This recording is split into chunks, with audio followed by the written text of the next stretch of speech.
லகரம் டிவி நேயர்கள் அனைவருக்கும் வணக்கம். அனைத்து இந்திய அண்ணா திராவிட முன்னேற்ற கழகத்தில் எடப்பாடி பழனிசாமி இப்பொழுது பொதுச் செயலராக இருக்கிறார். ஆனால் சட்ட விதிமுறைப்படி பொதுச் செயலராக இருக்கிறாரா அப்படிங்கிற ஒரு கேள்வி இருக்கு. அதாவது பேப்பரில் எழுதி சக்கரணி தொட்டு அப்படி நக்கிக்கலாம், அதுதான் எடப்பாடி பழனிசாமி பொதுச் செயலாளர். ஆனால் எடப்பாடி பழனிசாமி இந்த அளவுக்கு தரந்தாழ்ந்து கர்ச்சிப்பு போட்டு மூஞ்சியை மூடிக்கிட்டு முகமுடியார் பழனிசாமி என்கிற லெவலுக்கு போனதற்கு என்ன காரணம்? 5 ஆண்டு காலமாக ஊழல் முறைகேடுகளை பிப்ரவரி 2017 பிப்ரவரி மாதத்திலிருந்து 2017 ஏப்ரல் மாதம் 26ஆம் தேதி முதல் எடப்பாடி பழனிசாமியோட ஆட்சி முடியும் வரை ஊழல் முறைகேடுகள் அளவுக்கு அதிகமாக செய்ய பாஜக சலுகை காட்டியதன் அடிப்படையில் 10க்கும் மேற்பட்ட அமைச்சர்கள் சிறை செல்ல வேண்டிய ஒரு சூழ்நிலை வரும். அதை தாண்டி சம்பந்தி, அதை தாண்டி எடப்பாடி பழனிசாமி, அதை தாண்டி மிதுன், எடப்பாடி பழனிசாமியோட மகன், இவங்கெல்லாம் சிறை செல்லக்கூடிய ஒரு நிலை வரும். அப்படிங்கிறத காரணம் காட்டி தான் பாஜக கூட கூட்டணி வச்சிருக்காரு. இல்லைன்னா பாரதிய ஜனதா கட்சி கூட ஒருபோதும் கூட்டணி வைக்க மாட்டார். எடப்பாடி பழனிசாமி தான் முதலமைச்சர் ஆகணுங்கிற எண்ணம் தான் அவருக்கு வரும். ஆனால் இப்போ தான் முதலமைச்சர் ஆகணும், அதிமுகவை ஆட்சியில் அமர்த்தணுங்கிற எண்ணம் அவர் மனசில் இல்லை. அது இருந்தாலும் எடுபடாது. ஏனென்றால் பாரதிய ஜனதா கட்சி எப்படி மாட்டுக்கு கொஞ்சம் லூஸாக கைத்தை விட்டு கட்டியிருப்பாங்களோ அது மாதிரி கட்டி நீ எவ்வளோ வேணாலும் ஊழல் முறையீடு பண்ணு, கடைசியில் உன்னுடைய ஊழல் வளையம்லாம் எங்கள் பக்கத்தில்னு சொல்லி அவங்க ஒரு டார்கெட் பண்ணி வச்சுட்டாங்க. இப்போ எடப்பாடி பழனிசாமி அமித்ஷாவை போய் சந்திக்கிறாரு, முக்காடு போட்டுக்கிட்டு வர்றாரு, மூஞ்சியை மூடிட்டு வர்றாரு, முகமுடியாதுன்னு சொல்லி டிடிவி தினகரன் சொல்கிறாரு. அப்படிங்கும்போது உண்மையாகவே அதிமுக இந்த அளவுக்கு ஒரு மோசமான நிலைமைக்கு போயிடுச்சு. நம்ம ஏற்கனவே நான் பல முறை சொல்லியிருக்கேன், அனைத்து இந்திய அண்ணா திராவிட முன்னேற்ற கழகம் என்ற ஒரு பேர் இயக்கம் தமிழ்நாட்டிற்கு தேவை. அதிமுக திமுக, திமுக அதிமுக இருபெரும் திராவிட கட்சிகள் தமிழ்நாட்டிற்கு கட்டாயம் தேவை அப்படிங்கிற ஒரு உண்மையான செய்தியை, மக்களுடைய மனதில் இருக்கக்கூடிய செய்தியை நம்ம தொடர்ந்து வெளியிட்டோம்.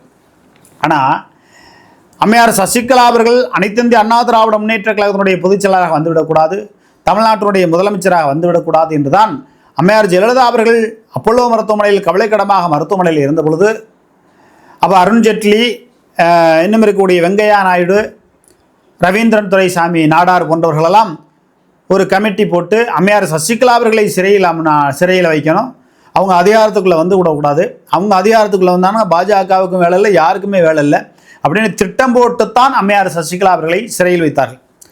அம்மையார் சசிகலா அவர்களாக இருக்கட்டும், ஓ பன்னீர்செல்வமாக இருக்கட்டும், இந்த அனைத்து இந்திய அண்ணா திராவிட முன்னேற்ற கழகம், செங்கோட்டையனாக இருக்கட்டும், எல்லாம் ஒன்றா இணையணும்னு அதிமுக தொண்டர்கள் நினைத்தாலும் கூட பாரதிய ஜனதா கட்சி அதில் இடம் கொடுக்காது, அட்டை போல உறிஞ்சி இந்த அதிமுகவை அழிக்காமல் விடாது என்று சொன்னாலும் கூட அதிமுகவுக்கு என்றைக்கும் அழிவு இருக்கக்கூடாது, அந்த நிலைமைக்கு நம்ம விட்டுறக்கூடாது. இப்போ அம்மையார் சசிகலா அவர்கள் இந்த அனைத்து இந்திய அண்ணா திராவிட முன்னேற்ற கழகத்தினுடைய பொதுச் செயலாளராக இருந்த காலகட்டத்தில் பிப்ரவரி 16ஆம் தேதி இபிஎஸ் அவர்களை முதலமைச்சர் பதவியில் அமர வைத்து அழகு பார்த்துவிட்டு சிறை செல்கிறார். டிடிவி தினகரனுக்கு துணை பொதுச் செயலாளர் பதவி கொடுக்கிறார். 2017 ஏப்ரல் மாதம் 26ஆம் தேதி மிகப்பெரிய அளவுக்கு ஒரு படுகொலை, கொடநாடு படுகொலை நடக்கிறது. அந்த கொடநாடு படுகொலை ஒரு 6 பேர்த்த கொள்கிறாங்க. சிசிடிவி ஆப்ரேட்டர் கொண்டு கார் ஓட்டுநர் கனகராஜ் படுகொலை முதல் மொத்தம் ஒரு 6-7 பேர்த்த, ஒரு 4 பேர்த்துக்கு மேலே ஒரு 6 பேர்த்த படுகொலை செய்கிறாங்க. அந்த படுகொலை செய்யப்பட்டு அதிலிருந்து கிடைக்கக்கூடிய அவர்கள் கொண்டு வந்த ஆவணங்களை வைத்து தான் இந்த அனைத்து இந்திய அண்ணா திராவிட முன்னேற்ற கழகத்தை தன்னுடைய கட்டுப்பாட்டுக்குள்ளே வைத்துக்கொண்டு விநாச காலே விபரீத புத்தி என்று சொல்வார்கள் அல்லவா, அதுபோல் எடப்பாடி பழனிசாமியோட விநாச காலே விபரீத புத்தி என்பது இந்த அதிமுக எந்த அளவுக்கு அழிவு நிலைக்கு கொண்டு போய், கிராமத்தில் சொல்லுவாங்க சிரிப்பாக சிரித்து சீலபேனு குத்துற அளவுக்கு கொண்டு போயிடுச்சு. இனி அதிமுகவை ஒன்றாக இணைத்தாலும் வேலைக்கு ஆகாது, அது சரியாக வராது, வெற்றியும் பெறாது என்ற ஒரு செய்தியை நம்ம தொடர்ந்து போகிறோம். அதிமுக தொண்டர்கள், நிர்வாகிகள் என் மேலே கூட சில பேர் வருத்தப்படலாம். என்னங்க அதிமுக நல்லா இருக்கணும்னு நினைக்கக்கூடிய நீங்களே இப்படி சொல்லலாமா? அதிமுக திமுக 2 கட்சி இந்த தமிழ்நாட்டுக்கு தேவை. ஆனால் இப்படி அம்மையார் ஜெயலலிதா அவர்களுடைய கார் வாகனம் சென்றால்தான் அந்த கேட்டு திறக்கும். அந்த ஒரு விஞ்ஞான ரீதியாக, அறிவியல் ரீதியாக பல்வேறு வேலைகளை செய்து வைத்திருக்கிற அம்மையார் ஜெயலலிதா அவர்கள் அந்த பங்களாவில் மின்சாரம் துண்டிக்கப்படவே படாது, 24 மணி நேரம் இயங்கக்கூடிய அந்த மின்சாரத்தை துண்டித்து உள்ளே போய் கொள்ளையர்கள் இருக்கிற ஃபைல்லாம் எடுத்துகிட்டு வந்தாங்க, தங்கம் வயிறம் எல்லாத்தையும் எடுத்துகிட்டு வந்தாங்க. அப்படின்னா அப்போ மின்சாரத்துறை அமைச்சராக இருக்கக்கூடிய தங்கமணி, வேலுமணி, உள்ளாட்சித்துறை அமைச்சர் அந்த வேலுமணி, எடப்பாடி பழனிசாமி இவர்கள் 3 பேரையும் உண்மை கண்டறியும் சோதனை நடத்தணும், அல்லது எடப்பாடி பழனிசாமியாவது உண்மை கண்டறியும் சோதனை நடத்தணும்னு சொன்னோம். எனக்கு தெரிஞ்சு எடப்பாடி பழனிசாமி அங்கே ஒரு 10 நிமிஷம் வச்சு ஒரு ஊசியை போட்டு அவர் மனசில் இருக்கிறதெல்லாம் சொல்ல வச்சு ரெக்கார்டு பண்ணிட்டாங்களோ பாரதிய ஜனதா கட்சி அப்படிங்கிற ஒரு சந்தேகம் எழுது. ஏன்னா அனைத்து இந்திய அண்ணா திராவிட முன்னேற்ற கழகம் என்ற ஒரு பேர் இயக்கத்தினுடைய பொதுச்செயலராக இருந்தக்கூடிய அம்மையார் ஜெயலலிதா அவர்களை பிரதமர் மோடியே நேரில் வந்து வீட்டில் வந்து பார்த்துட்டு ஏதாவது கோரிக்கை மனு இருந்தான்னு வாங்கிட்டு போகிறாரு. அப்படிப்பட்ட ஒரு பேர் இயக்கமாக இருந்த அனைத்து இந்திய அண்ணா திராவிட முன்னேற்ற கழகம் இன்றைக்கு சிரிப்பாக சிரித்து சீலபேனு குத்தி விநாச காலை விபரீத புத்தி செய்த பாவமும் செய்த வினையும் பின்னால் வந்து பிடரில் அடிக்கும் என்று சொல்வார்கள். அதுபோல எடப்பாடி பழனிசாமிக்கு செய்த பாவமும் செய்த வினையும் பின்னால் வந்து 6 பேர் படுகொலை செய்ததன் அடிப்படையில் ஒருவரை ஈட்டியால் குத்தி கொலை செய்தீர்கள் அல்லவா, அந்த பாவங்கள் எல்லாம் சுற்றி வந்து எடப்பாடி பழனிசாமியை அடிக்கிறது. எழுதி வச்சுக்கோங்க, ஒரு மனிதன் கொடூரமான செயலை செய்கிற பொழுது அந்த மனிதனுக்கு கொடூரமான கடைசி காலம் இருக்கும் என்று சொல்வார்கள். அப்படிப்பட்ட கொடூரமான காலம்தான் எடப்பாடி பழனிசாமி. தன்மானத்தை பற்றி பேசுறீங்களே, அதிமுக ஆட்சிக்கு வரலன்னாலும் பரவாயில்ல, நாங்கள் தன்மானத்தோடு இருப்போம். நீங்கள் ஆட்சிக்கே வர முடியாதாச்சே. எடப்பாடி பழனிசாமி பொதுச்செயலராக இருக்கும் வரை நீங்கள் எழுதி வச்சுக்கோங்க, நான் 2 வருஷமாக சொல்லிட்டு இருக்கேன், சத்தியம் பண்ணி சொல்லிட்டு வர்றேன். எடப்பாடி பழனிசாமி பொதுச்செயலராக இருக்கும் வரை இந்த அனைத்து இந்திய அண்ணா திராவிட முன்னேற்ற கழகத்தில் யாரையாவது ஒருத்தர் முதலமைச்சர் வேட்பாளர் அறிவித்தாலும் வெற்றி பெற முடியாது. ஏன்னா இடையில அவங்கள காலி பண்ணி விட்டு இவர் எப்படி சையனோட மனைவி மகளை எல்லாம் படுகொலை பண்ணார்ல எடப்பாடி பழனிசாமி ஆள் வச்சு, அதுபோல் வேற யாராவது முதலமைச்சராக வச்சு அவங்கள ஆக்சிடென்ட்டில் கொண்டுபிட்டு கூட எடப்பாடி பழனிசாமி மீண்டும் முதலமைச்சராக வந்துடுவார். அதனால் எடப்பாடி பழனிசாமி இந்த அனைத்து இந்திய அண்ணா திராவிட முன்னேற்ற கழகத்தினுடைய பொதுச்செயலராக இருக்கும் வரை அதிமுக ஆட்சி என்பது சத்தியமாக சாத்தியமில்லை, எழுதி வைத்துக் கொள்ளுங்கள். மீண்டும் திராவிட முன்னேற்ற கழகம் தான் ஆட்சிக்கு வரும். திராவிட முன்னேற்ற கழகம் இன்னும் கொஞ்சம் நல்லாட்சி பண்ணணும். கஞ்சா போன்ற விஷயங்கள் கிராமப்புறங்களில் வருது. தோட்டக்கலைத்துறையில் மிகப்பெரிய அளவுக்கு வேளாண்மை துறையில் இருக்கக்கூடிய ஒரு பிரிவாக இருக்கக்கூடிய தோட்டக்கலைத்துறையில் மிகப்பெரிய அளவுக்கு கோடிக்கணக்கான ரூபாய் ஊழல் நடக்குது. புதுக்கோட்டை மாவட்டத்தில் சங்கரலட்சுமி கோடிக்கணக்கான ரூபாய் ஊழல் முறைகேடு செய்கிறார். முன்பிருந்த குருமணி தோட்டக்கலை துணை இயக்குனர் குருமணி அவர்கள் மிகப்பெரிய அளவுக்கு ஊழல் முறைகேடு செய்கிறார். இப்போ இருக்கக்கூடிய ரேகா அவர்கள் வாழைக்கன்று சம்மங்கி இன்னும் பல்வேறு விஷயங்களில் ஊழல் முறைகேடுகளை தாராளமயமாக்கி விட்டார். இப்படி தமிழ்நாடு முழுவதுமாக துறை ரீதியாக பல ஊழல் முறைகேடுகள் நடக்குது. அதை கட்டுக்குள் கொண்டு வர வேண்டும் திராவிட முன்னேற்ற கழகம் அப்படிங்கிற செய்தி இந்த செய்தி நிலையத்திற்கும். அனைத்து இந்திய அண்ணா திராவிட முன்னேற்ற கழகம் என்ற ஒரு கட்சி இனிமேல் அந்த கட்சியை அம்மையார் சசிகலா அவர்கள் கைப்பற்ற வேண்டும் என்று நினைப்பது அது மிகப்பெரிய சாக்கடை ஆயிடுச்சு. தொண்டர்களை தவிர பல நிர்வாகிகளை தவிர மூத்த நிர்வாகிகள் எல்லாம் பாஜகவினுடைய அடிமைகளாக மாறிவிட்டார்கள். அடிமைகளாக மாறிவிட்டதின் அடிப்படையில் தான் எடப்பாடி பழனிசாமி அங்கே போயிட்டு கர்ச்சிப்பை வச்சுட்டு மூடிட்டு வர்றார். இப்போ ஒரு விபச்சாரத்தில் ஈடுபட்டக்கூடிய ஒரு பெண்மணியோ ஒரு பாலியல் ரீதியாக இளம் குழந்தைகளை பாலியல் ரீதியாக துன்புறுத்தி அப்படி சம்பவங்களை செய்தவர்களை கைது செய்கிற பொழுது முகமூடி அணிந்து கொண்டு போவார்கள். அவர்கள் முகமூடி அணியாவிட்டாலும் ஒரு துணியை வச்சுக்கிட்டு மூடிக்குவாங்க, இல்லைன்னா கையை வச்சுக்கிட்டு மூடிக்குவாங்க. அப்போ குற்றவாளிகள், ஆகப்பெரும் குற்றவாளிகளை, தூக்கு தண்டனைக்கு இணையாக குற்றங்கள் செய்தவர்கள், கொடூரமான கொலை, கொடூரமான திருட்டு, பாலியல் ரீதியான சம்பவங்கள், அதிமுக ஆட்சியில் பொள்ளாச்சியில் பாலியல் ரீதியான சம்பவங்கள் நடந்துச்சுல்ல, அதுபோல சம்பவங்கள் நடத்தியவர்கள் தான் முகமூடி அந்த முகத்தை மூடிக்கிட்டு போவாங்க. இப்போ ஆனால் டிடிவி தினகரன் சொல்வது போல முகமூடியார் பழனிசாமி அப்படின்னு தான் நம்ம தலைப்பு வைக்கணும் போல இருக்கு. நம்ம இந்த அளவுக்கு இந்த அதிமுக கீழ்நிலைக்கு சென்று கேவலமான நிலைமைக்கு கொண்டு போயிட்டீங்க. அதிமுக தொண்டன் இனி எடப்பாடி பழனிசாமி அவர் புகைப்படத்தை யாராவது பாக்கெட்டில் வச்சிங்கன்னா உண்மையாகவே நீங்களாம் நான் என்னத்தை சொல்கிறது. அவர் இப்போ எடப்பாடி பழனிசாமியோட புகைப்படத்தை உங்கள் வீட்டிலையோ உங்களுடைய பாக்கெட்லேயே வைக்காதீங்க. அதிமுகனுடைய பொதுச்செயலாளர் என்கிற பதவிக்கு தகுதியில்லாத ஒரு மனிதர், தரமில்லாத ஒரு மனிதர். அனைத்து இந்திய அண்ணா திராவிட முன்னேற்ற கழகத்தில் இப்படி ஒரு கேவலமான ஒருத்தருக்கு முதலமைச்சர் பதவி அம்மையார் சசிகலா அவர்கள் கொடுத்துட்டு போனாங்கன்னு நினச்சி பார்க்கும்போது, அதாவது பாத்திரமருந்து பிச்சையிடணும்.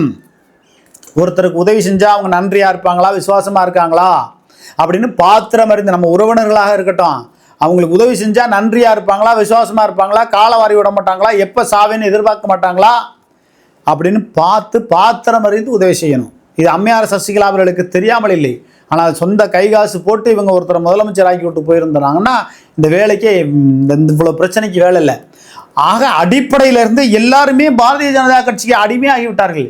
செங்கோட்டையன் என்னமோ பெரிய புரட்சி பண்ணுவார்னு எதிர்பார்த்தான். கடைசியில் பார்த்தீங்கன்னா நிர்மலா சீதாராமன் காலில் போய் விழுகிறார், அமித்ஷாட்ட போய் பேசுகிறார். ஐயா, அந்த அதிமுகவில் ஒருத்தன் கூட திராணியுள்ள நல்ல ஒரு தைரியமான ஆம்பளை இல்லையா?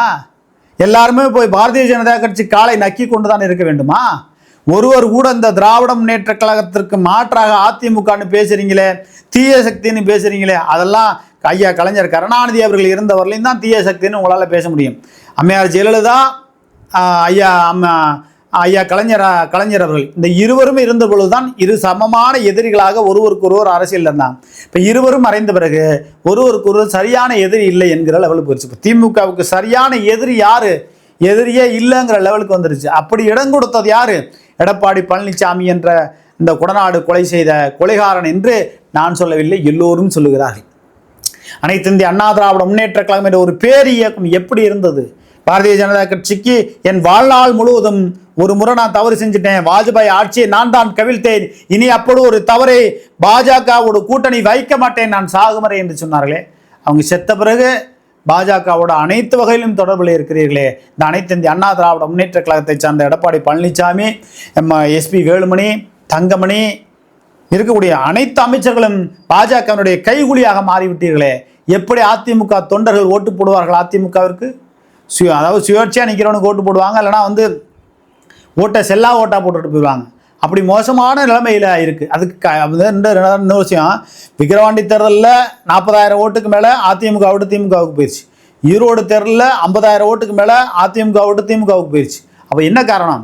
திராவிட சித்தாந்தம் குழுவில் இருக்கிறார்கள். திராவிட சித்தாந்தத்தை திமுக முழுமையாக கடைபிடிக்காவிட்டாலும் திராவிட சித்தாந்தம் இது பாரம்பரிய மண்ணு, பகுத்தறிவு மண்ணு, பாரத் மாதா கி ஜெய் என்றும் ஹிந்துத்துவாவுக்கு அடிமையாக நாங்கள் இருக்க மாட்டோம் என்று தமிழ்நாட்டு மக்கள் உணர்த்துகிறார்கள். ஆனால் அனைத்து இந்திய அண்ணா திராவிட முன்னேற்ற கழகத்தை சார்ந்த ஓ பன்னீர்செல்வம் இந்த குருமூர்த்தி பேச்சை கேட்டுக்கொண்டு தர்மயுத்தம் நடத்தினார். அதன் பிறகு எடப்பாடி பழனிசாமி பாஜகவினுடைய துணையோடு 4.5 ஆண்டு காலம் ஆட்சி செய்து தமிழ்நாட்டை 7.5க்குள் தள்ளிவிட்டார். அந்த 7.5க்குள்ளே தான் கொடநாடு கொலை கொள்ள சம்பந்தப்பட்ட விஷயங்களில் 6 பேர்த்த படுகொலை பண்ணார். மொத்தம் எடப்பாடி பழனிசாமி 7 பேர் இறப்புக்கு காரணமாக இருக்கிறார். ஒருத்தரை ஈட்டியால் குத்தி கொண்டார்ல. ஆக இந்த 7 பேர்த்தோட பாவமும் எடப்பாடி பழனிசாமியை சும்மா விடலை. அதிமுகவை சார்ந்த தொண்டர்கள் நன்றாக தெரிவித்துக் கொள்ளுங்கள். எடப்பாடி பழனிசாமி முதற்கொண்டு, ஓ பன்னீர்செல்வம் முதற்கொண்டு, செங்கோட்டையன் முதற்கொண்டு எல்லோருமே பாரதிய ஜனதா கட்சிக்கு அடிமையாக இருக்கிறார்கள். இந்த 3 பேருமே பாஜகவினுடைய அடிமைகளாக இருக்கிற பட்சத்தில் இந்த 3 பேரில் யார் ஒருத்தர் கூட அதிமுக தலைமைக்கு தகுதியானவர்கள் இல்லை என்பதுதான் எனது வாதமும் கூட, உங்களுடைய வாதமும் கூட இருக்கலாம். நீங்கள் செங்கோட்டையன் நேர்மையானவர், அவர் மாவட்டத்தில் சிறப்பாக அரசியல் பண்ணுறாரு, எல்லாத்தையும் பார்க்குறாரு, ரைட், அதுக்குள்ளே நம்ம ஒத்துக்கிறோம். அவர் மாவட்டத்துக்குள்ளே அவர் நல்ல அரசியல்வாதியாக இருக்கார். எதுக்கு நிர்மலா சீதாராமனை பார்க்க போகிறாரு? எதுக்கு அமித்ஷாவை பார்க்க போகிறாரு? நேராக அம்மையார் சசிகலாவை போய் பார்க்கலாம், டிடிவி தினகரனை பார்க்கலாம். நம்ம ஒரு புது குழுவை ஒன்று உருவாக்குவோன்னு சொல்லி ஒரு ஒருங்கிணைப்பு குழுன்னு உருவாக்கி அதிமுகவை ஒருங்கிணைக்கக்கூடிய வேலைகளை செய்யலாம். அம்மையார் சசிகலா அவர்களும் எம்என் நடராஜன் அவர்களும் ஜே அணி ஜா அணியை உருவாக்கவில்லையா, இணைக்கவில்லையா? அவர்கள் இணைத்தார்களே. அதுபோல் அனைத்து இந்திய அண்ணா திராவிட முன்னேற்ற கழகத்திற்கு எடப்பாடி பழனிசாமியை முதலமைச்சராக இருக்கக்கூடிய பின்னாடி இருந்து ராஜமாதாவாக இருந்து செய்யக்கூடிய ஒருவர் யாரும் இல்லை. அம்மையார் ஜெயலலிதா அவர்களை முதலமைச்சராக ஆக்குவதற்கு ராஜமாதாவாக இருந்தவர் அம்மையார் சசிகலா அவர்கள். இப்பொழுது சிறையிலிருந்து வந்த பிறகு அம்மையார் சசிகலா அவர்களை அவைத்தலைவராக உட்கார வைத்து அழகு பார்த்து அவரை ராஜமாதாவாக பின்னாடி இருக்க வைத்து அவரை இயக்க வைத்தால் எடப்பாடி பழனிசாமி முதலமைச்சராக ஆகிவிடுறதுக்கான வாய்ப்புகள் நிறைய இருந்திருக்கும். ஆனால் அம்மையார் சசிகலா அவர்கள் பெங்களூர்லேருந்து வரும்போது காரில் கொடி கட்டக்கூடாது, தீவிரவாதம் சொல்லி சிவி சண்முகம் வெடிகுண்டெல்லாம் வெடிக்க போகுதுன்னு சொல்லி பயமுறுத்தி அம்மையார் ஜெயலலிதாவுடைய சமாதியை பராமரிப்புன்னு சொல்லி அது உள்ளே விடாமல் சதித்திட்டம் போட்டது. இன்னும் சொல்லப்போனால் 7 பேர் படுகொலையில் எடப்பாடி பழனிசாமி, வேலுமணி, தங்கமணி நேரடியாக ஈடுபட்டது.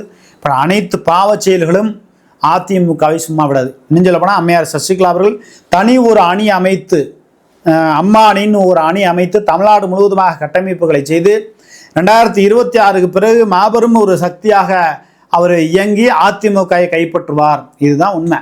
இப்படி நடந்தால்தான் அதிமுகவை மீட்க முடியும். ஒருபோதும் இனி அங்க இருக்கக்கூடிய குள்ள நெறிகளை கொண்டு அதிமுகவை இணைக்க வேண்டும், அங்கு இருக்கக்கூடிய வேடதாரிகளை வைத்து அதிமுகவை இணைக்க வேண்டும், அங்கு இருக்கக்கூடிய பாசிச பாஜக RS பாப்பார கூட்டத்தினுடைய அடிமைகளாக இருக்கக்கூடிய முன்னாள் அமைச்சர்களையும் முன்னாள் கொள்ளைக்காரர்களையும் வைத்து அதிமுகவை நீங்கள் கட்டமைக்க வேண்டும், அதிமுகவை பழைய அதிமுகவை கொண்டு வர வேண்டும் என்று அம்மையார் சசிகலா அவர்கள் நினைக்க மாட்டார். அப்படி நினைப்பது தவறு என்பதை விட, என்ன நம்மளோட வயசுல மூத்தவங்க, பெரிய 30 ஆண்டு காலம் அம்மையார் ஜெயலலிதா அவர்களை அரசியல் அழகு பார்த்து முதலமைச்சராக உட்கார வைத்து அழகு பார்த்தவங்களை அவங்களை நம்ம தவறா சொல்ல. அங்கே இருக்கக்கூடிய குள்ளநேர்களை எல்லாம் வைத்து இந்த அதிமுகவை புதுப்பிக்க வேண்டும் என்று அம்மையார் சசிகலா அவர்கள் நினைக்க வேண்டாம் என்ற கோரிக்கையை ஒரு அதிமுகவினுடைய விசுவாசிகள் சொன்னதை வச்சு நம்ம செய்தியை போடுறோம். ஒரு புது அணியை உருவாக்கி எப்படி ஜா அணி ஜே அணின்னு வந்துச்சோ அந்த அணிகளுக்கு கூட தகுதி இல்லாதவர் தான் எடப்பாடி பழனிசாமி.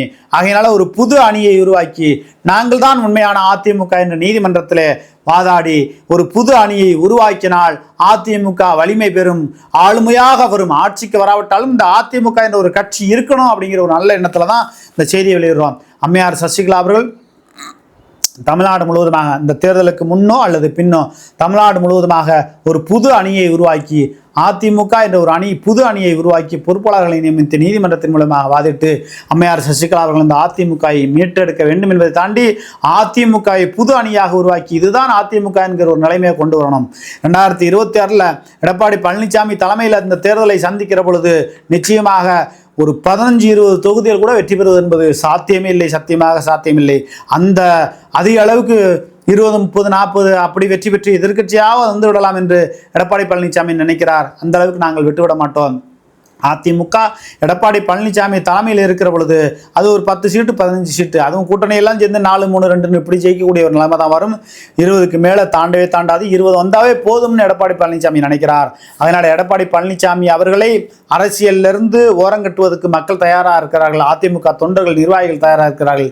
அதிமுகவில் இருக்கக்கூடிய உண்மையான எம்ஜிஆர் தொண்டர்கள், உண்மையான அம்மாவின் தொண்டர்கள் எடப்பாடி பழனிசாமியோட புகைப்படத்தை இன்னையிலேருந்து நீங்கள் சட்ட பாக்கெட்டில் வச்சிங்கன்னா உண்மையாகவே நீங்கள் எம்ஜிஆருடைய தொண்டர் கிடையாது, அம்மையார் ஜெயலலிதா அவருடைய தொண்டர் கிடையாது. எடப்பாடி பழனிசாமி தமிழ் இனத்தினுடைய துரோகி, அதிமுகனுடைய துரோகி என்று அதிமுக தொண்டர்கள் நிர்வாகிகள் நம்மள்கிட்ட சொல்கிறாங்க.